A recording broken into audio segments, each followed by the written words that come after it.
Have you ever noticed how the strongest things in nature are rarely the loudest? Mountains do not shout. Rivers do not rush with excitement. They do not wake up one morning feeling inspired and decide, "Today I will carve a valley."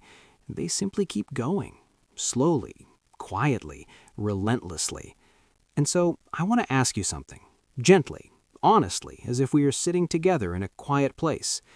What if the reason you feel stuck isn't because you lack passion or talent or desire, but because you are waiting for a feeling that was never meant to lead you? What if the life you want is not built by sudden bursts of motivation, but by something far quieter, far slower, and far more dependable? If that question unsettles you a little, that's good, because most people have been told a story about change that simply isn't true. We are told that if we could just feel motivated enough, inspired enough, excited enough, everything would finally fall into place. And when that feeling fades, as it always does, we assume something is wrong with us. We call ourselves lazy, broken, undisciplined. But what if none of that is true? What if you've been trying to grow using the wrong tool? This is what this conversation is really about. Not pushing harder, not becoming someone else, but finally understanding how growth actually works and why discipline, real discipline, the gentle kind, will take you where motivation never could.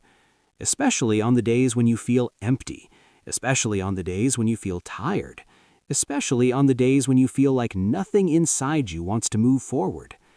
I want to speak to you as one curious human being to another, not as a lecture, not as a command, but as an observation, the way one might observe the natural world.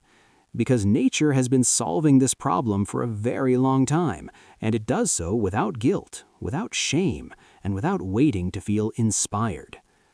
You see, motivation is a spark. It's real and it's useful, but it is brief by design. In the human body, motivation is driven by chemicals that rise and fall.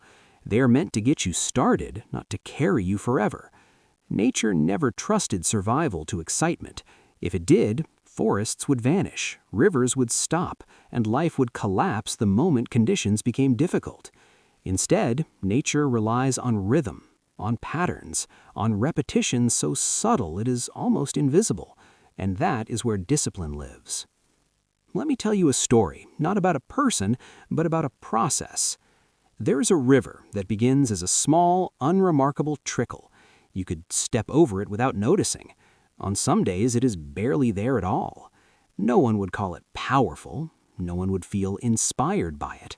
And yet, over time, years, centuries, millennia, that quiet movement shapes stone. It carves valleys. It changes the face of the earth itself. The river does not do this by trying harder on certain days. It does it by showing up again and again, whether it feels strong or weak, whether conditions are easy or harsh. Human change works the same way. Most of the frustration you feel comes from believing that progress should feel exciting, that it should feel obvious, that it should feel rewarding right away. But the truth is, the most meaningful changes in your life often feel boring while they are happening. They feel small, they feel repetitive, and because of that, we dismiss them. We wait for a feeling that signals, "Now this matters." But discipline does not announce itself like that. Discipline whispers. It says, "Just do the next small thing." Think for a moment about the days when motivation disappears, the days when you wake up heavy, tired, uncertain. On those days, motivation abandons you completely. And if motivation is your only guide, you stop moving, you pause your life, you wait. But discipline does not ask how you feel, not in a cruel way, in a kind way. Discipline says, you don't need to solve your whole life today. You only need to take one small step in the direction you've already chosen. This is where many people misunderstand discipline. They imagine it as harsh, rigid, punishing, like a voice shouting orders. But that is not discipline. That is fear wearing a uniform. True discipline is not loud. It is patient. It is the decision made once and honored quietly every day afterward. I want you to imagine yourself some years from now, not in a dramatic, cinematic way, just quietly. Imagine a future version of you looking back at this moment.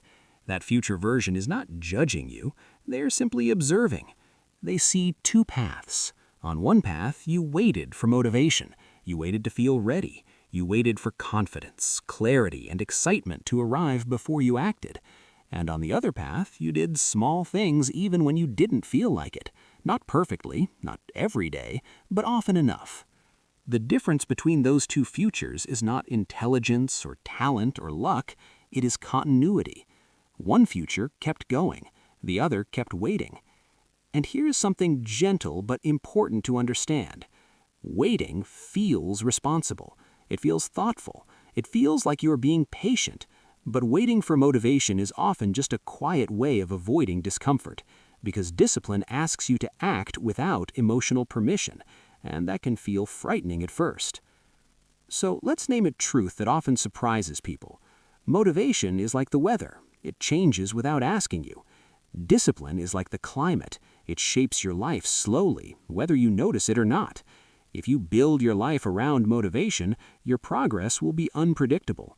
If you build it around discipline, your progress becomes inevitable. Now, I want to be very clear here. Discipline does not mean forcing yourself to do everything. It does not mean becoming cold or robotic. It does not mean ignoring your humanity. In fact, it is the opposite. Discipline is the art of making life easier for your future self. It is about design, not willpower. Most people believe they fail because they are weak, but more often than not, they fail because their environment asks too much of them. They rely on willpower in a world designed to drain it. Discipline steps in and says, let's make this simpler. Let's make this kinder. For example, instead of asking, how do I stay motivated to exercise, discipline asks, what is the smallest movement I can repeat consistently? A walk, 5 minutes, stretching, something so small it feels almost laughable. And yet, that small action, repeated, changes identity. You stop trying to become someone new. You begin acting like someone you already are. This is one of the great paradoxes of discipline. Structure creates freedom. When you know what you will do regardless of how you feel, you no longer waste energy negotiating with yourself. You are free from constant decision-making, free from guilt, free from self-blame. The decision has already been made. Nature understands this deeply.